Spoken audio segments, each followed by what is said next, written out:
You want to be turning to Genesis chapter 31. That's where we are. We have Zoomers with us. The far eastern outpost is with us. The eastern coastal outpost is even with us this evening. So we're blessed and appreciate very much the wide diversity of our Zoomers who are able to be with us, as well as our church family who's here. Chapter 31. At approximately 4 to 7 years of age. Imagine that. Joseph is on the road now with his family and moving rapidly away from his maternal grandfather and all of that clan, where they have been in that northern Mesopotamia. So between the Tigris and Euphrates rivers and in the northern part, and they are headed back toward the land of Isaac.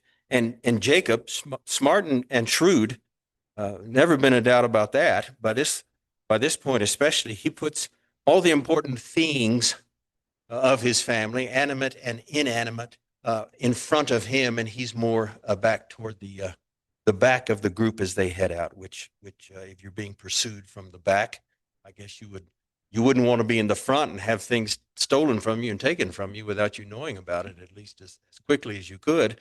So he's moved toward the back of the group, and again, returning to the land of his father, Isaac. As you read through that, and I hope you do, the word upheaval comes to mind, at least to me. Think of the life of a 6-year-old, just taking the average there. 6-year-old Joseph. Some of the younger ones are on, most likely, from what you read about the traveling protocol at that time, the younger ones are on top of camels. And some of those are being led, and others are being ridden by older folks. But it's just a sea of movement taking place there, and all that Joseph knows, except for the physical land, he sees all around him and in motion, and heading in a direction that I would guess he's never been moving at that age, and people and livestock and possessions, all the things with which he's familiar. He sees all of that in motion. Now, this is the pre-17-year-old Joseph we first read about, recall in Genesis 37, where the description there is of the story of Jacob, and then it tells us that Joseph was 17 years old, and then we've backed up before all of that in a prequel look to the story with which most of us are familiar, and our young folks are familiar as a Bible story. Mm-hmm. This would be like a huge vacation, except it's not like a huge vacation at all because of the reason they're all moving. There's a different feel, there's a different vibe to this kind of departure, and kids always know that. Kids always sense that kind of thing, and I'm guessing most of the young ones are aware that there's something different about this. They're 3 days away as you read down through there when Laban finds out that they're gone, and then it takes him another 7 days to catch up to them. But he does catch up to them. And in verse 23, Laban and his clan catch up to Jacob and his family, and they're in the land of Gilead. If you have a map in your Bible, I think it's good to visually see what's taking place and what's described as far as the geography and the topography and all the things that are going on as this huge group is traveling, and the two groups come side by side, as you see there. Now I don't know what your experiences have been traveling with your kids and pets. For some reason, I'm thinking of vomit. You can even smell it. That always seemed to occur with our huge and fast travels down into the region of Texas, but multiply that by a lot, and then imagine the sheer number of questions coming from the children in this kind of a group. Why are we doing this, and where are we going, and where are Grandpa and Grandma, and why aren't they coming with us? And you wonder if Joseph is close enough to hear some of the discussion between Jacob and Laban once that starts, because it is not friendly initially. God had told Laban. God appeared to Laban and told him to be careful speaking to Joseph and what he said. Well, here's Laban's rendition of careful. Starting in verse 26, Laban said to Jacob, "What have you done? You deceived me and you've carried off my daughters like captives in a war. Why did you run off secretly and deceive me? Why didn't you tell me so I could send you away with joy and singing to the music of timbrels and harps? So in Laban's view, he was going to throw a going away party, it sounds like. At least that's his claim. He says in verse 28, you didn't even let me kiss my grandchildren and my daughters goodbye.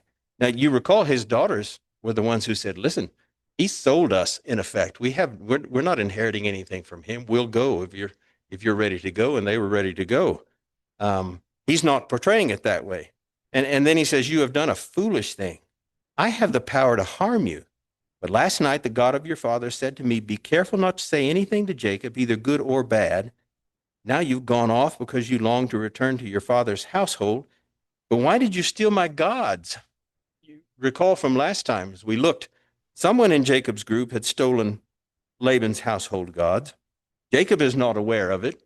And I'm thinking that some of this would have been within earshot purposefully of the younger members of Jacob's group because he wanted them to hear this. You took my grandkids off, and I didn't even get to kiss them goodbye, and I didn't get to give you a party like I wanted to. And I think some of this, that's just my opinion, though. I mean, you read down through it and see, but you know how deceitful Laban has been and is able to spin information, just as Jacob has been with him. So I'm thinking they could hear that, purposefully so. How do you think all of this, I mean, as you look down through this, the descriptions of all the different things that are taking place, but all of it with some direction and purpose. How do you think all of this gets processed in the minds of the children? How would you imagine that that gets taken in and how that's understood and what impression that makes on them? And Joseph's experience of being taken away from someone that he knows, that's going to be something with which he becomes very familiar, unfortunately, in his still young life in unimaginable ways. And I think it's good to look down through these things and still realize that God is going to be able to and will use all of these things providentially for the good of Joseph and others who are included in this travel. God is able to do that. God does that. God is I'm thinking, preparing this young boy to experience like he does you, like he does me. Prepares you for things you're not aware of yet because you can't be. He is, and he sees it. You know from your familiarity with the story once it starts in chapter 37, he's going to weep. He's going to feel a betrayal. He's going to feel pain and abandonment, and disloyalty and sorrow and disbelief. I mean, some of the exchanges between he and his brothers that don't come about in explanation until later in the story are just painful to read. Do you think Joseph had any reason, in addition to this, to see the household gods of Laban being stolen by his own mother? I don't know. He was the youngest. I would think typically he would spend a lot of time with her, the age of 4 to 6. I don't know. I don't know if Joseph knows that or not. Remember, Jacob is just unaware that that's been taking place. And as we've seen, Jacob has certainly been deceitful, but not here, not now. See verse 31, Jacob answers Laban of these accusations. He says, I was afraid because I thought you would take your daughters away from me by force. But if you find anyone who has your gods, that person shall not live. In the presence of our relatives, see for yourself whether there is anything of yours here with me. And if so, you just take it. And Jacob did not know that Rachel had stolen the gods. What a story Moses has left for us, for our study and learning. This actually follows our process of revisiting Bible stories that we've first learned about when we were much younger, and are reading it again with hopefully more mature eyes and more informed eyes as we've been growing in our knowledge and understanding of our Heavenly Father. And you read back through it and you see different things. One is this intricately interwoven nature of providence, how God works things. It's just fascinating to watch and to see. And almost never goes in the direction that you would anticipate, that you would think would happen. And then it's good to realize that and then apply it to our own lives as we work our way through our journey as Christians. Well, Rachel's willingness to deceive is beginning to match that of her husband. You know what they say, you live long enough together, you start to be like each other. You begin to resemble each other. And there's some resembling, family resemblance here that there's probably not a good thing, not intended. She sinned in the theft of her father's idols. That's pretty obvious. But when questioned, as you read down through there, she lies when she doesn't have to lie. What your grandmother says, you lie when the truth would do. And that's usually before you get a spanking with a yardstick. But she has sinned. She lies unnecessarily. You say lying is always unnecessary, and that's true. That's certainly true. But Rachel volunteers a lie kind of preemptively when the situation doesn't call for it, and it doesn't even introduce a perceived reason to lie, but she's there with it.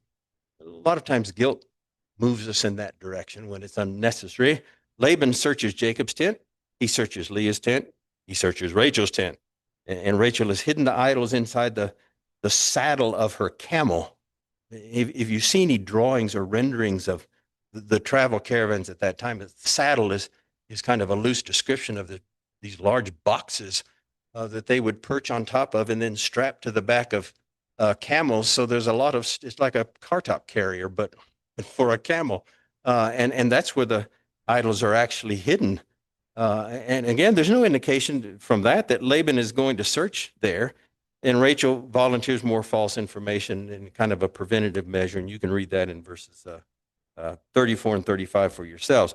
Jacob, for his part, on hearing these things from Laban, becomes very angry and gives and unaware of his wife's thievery, he gives a full-throated defense of himself and of the things that he has done for Laban that allowed Laban to profit greatly from the work that Jacob had done for him. There's a lot of information packed into verse 43 and on down to the end of the chapter, and I'll leave that for your reading, but you'll be greatly blessed by reading through it, and it gives more insight into a whole lot of the machinations of this messed up family, terribly dysfunctional group of individuals. Well, the whole group has a meal, after which they all sleep for the night in the encampment, relatively speaking, side by side. The next morning is where we continue to see the things that are going to shape Joseph, I think, for a lot of his life, the things he sees and hears and experiences. Verse 55 paints this verbal picture of some very difficult moments, I would think, certainly poignant. Early the next morning, Laban kissed his grandchildren and his daughters, and he blessed them, and then he left and he returned home. Embraces, do you think? Hugs, warm embraces? A difficult time letting go? I would think so. All of the children, now from the youngest, Joseph, up to the older brothers, who are probably in their early 20s, as you read through the timing of all of this. So that's quite a span. And Laban's final embrace that morning is with his daughters, and then all the parties go their separate ways. I would think that would be difficult for everyone involved. And what does Joseph, the youngest, make of all of this while he's watching all of this, seeing the separation and observing it and understanding it with the mind of a first or second grader? I mean, that's kind of what we're talking about here. And again, these are things being worked all together by God for the life of this young boy who will become this unbelievably strong young man. And some of this is formative in that God knows it, God sees it, God works it, and it works to give Joseph an almost unbelievable strength with respect to the various and numerous things that he ends up facing, for no good reason, certainly. I mean, he's the epitome of innocent as he goes through all of these things, and just one after another is what you will end up seeing as you read the story of Joseph. But the whole family experiences these events. the apprehension, the discomfiture, the anxious moments, all of that. You know how that spreads through a family. All that Jacob and Leah and Rachel are feeling is transmitted to the children to a certain extent. Again, children know this kind of stuff. Just the weird nature of this, the uncertainty of all of this. On the spur of the moment, a family and all their possessions are just up and moving, certainly without much warning or much explanation. It reminds us some of what we've already seen with respect to Daniel and Shadrach, Meshach, and Abednego, and how they were snatched from their familiar surroundings in their homeland and hauled off to a place where they had never been. Well, some of these young individuals have never been the direction they are all headed in now, even if it is with their families this time through. And it will not end here. If you read ahead in chapter 32, you're going to see the growing fear that Jacob has of finally meeting his brother Esau. After these many years, remember, Jacob fled to the land of Laban in order to escape from Esau, who swore that he would kill Jacob if he ever saw him again because of the things that Jacob had done, cheated him out of his father's blessing and cheated and deceived Esau out of his own birthright. In chapter 32, if you want to look ahead, verse 7, Jacob anticipates meeting Esau in great fear and distress. I can imagine. And I can imagine this fear, again, being communicated, transmitted, if not verbally, then just by sensation throughout the entire family. Again, I mean, they're divided into two groups. Why is that? They're sent off into different locations. Why is that? They prepare for the uncertainty of Esau, and the word that comes ahead is that he's got 400 men coming with him. Doesn't sound like a normal travel party. And they are warlike individuals. And the last thing Jacob knew was the intention was to kill him. And you're probably the same way. I certainly remember as a young, well, I don't remember a lot about being a young child, but I do remember when I was younger, hearing mom and dad discussing things at night after we went to bed. The small house in Park Hill, old Park Hill, you could reach and touch all the outside walls just about, but there certainly wasn't enough room to separate everybody where you wouldn't hear things at night. And you know what that's like. You go to bed, you hear your parents talking. You might not be able to understand what they're saying, but you can hear the tone of voice and the tenor of things, and you pick up on nights that are anxious for them and other things that are not. But you know, when you hear people discussing, or people come over to the house and the kids are sent off or down in the basement, but you still hear individuals talking, and you sense, certainly if there are anxious things being discussed, you sense those kinds of things. And I would guess Joseph had some impression about the abject fear that his father is feeling at the news that Esau is coming to see them. You can hear the tone of how the discussions are taking place. And perhaps, you know, Joseph is wondering, one, who is Uncle Esau? And why is he coming with 400 men? And why is everybody, you know, out of sorts about all of this? There's just more of these things in this family that in looking at the background of this individual who becomes so exemplary in how he conducts his life, again, all of it interwoven by our Heavenly Father in order to produce this successful young man in the face of extraordinary challenge, even when he's finally recognized as the kind of person he should be and is promoted to second in command in all of Egypt. That is not a stress-free situation that he's put into even then. He's being built for that incrementally by a God who loves him and understands what he's going to need. All free will choices, but providing the opportunity for choices to be made that build Joseph into a person of wonderful character. Again, it is the preeminent verse. We know God causes all things to work together for good to those who love him and to those who are called according to his purpose. We know that. And even as adults, we know that, and it's difficult. It's difficult to understand completely how that works. But think of children. I mean, you've been have been a child, right? You've been a child. Think of how you processed that same verse and that same information. You know it, but you don't know it because you haven't experienced it. We know God's promises, and we have experiential background the older we get, and we can see that his promises have come true. And just what he says he has been doing for us is what he's been doing for us. These kiddos don't have that yet. Joseph doesn't have that yet. Who the children who watch us, in effect. And Joseph is watching his parents, I'm sure, seeing all of these things take place at a young first grade, second grade age. How does he deal with all of that? How does it make him Joseph? We'll see some more of that next week, Lord willing. As we conclude this evening, appreciate your presence, certainly. This is an opportunity, again, for us to seriously consider who we are with respect to our Heavenly Father, and what we're doing as we claim to be children of his. Or if that's not your situation in relationship with God, then we encourage you to consider that and think about that. We want you to have the opportunity to become that and to make that choice. And we want to provide the information and the resources and the individuals that can make that come about in all of our lives. This is a good opportunity to be thinking about that. And if you need to respond for some reason, in some way, to the invitation, then we also want you to be comfortable in doing that. If you need to respond, just let us know. And the easiest way is when we stand to sing the invitation song, come to the front and sit on one of the chairs on the front row. And if you need to do that as we stand together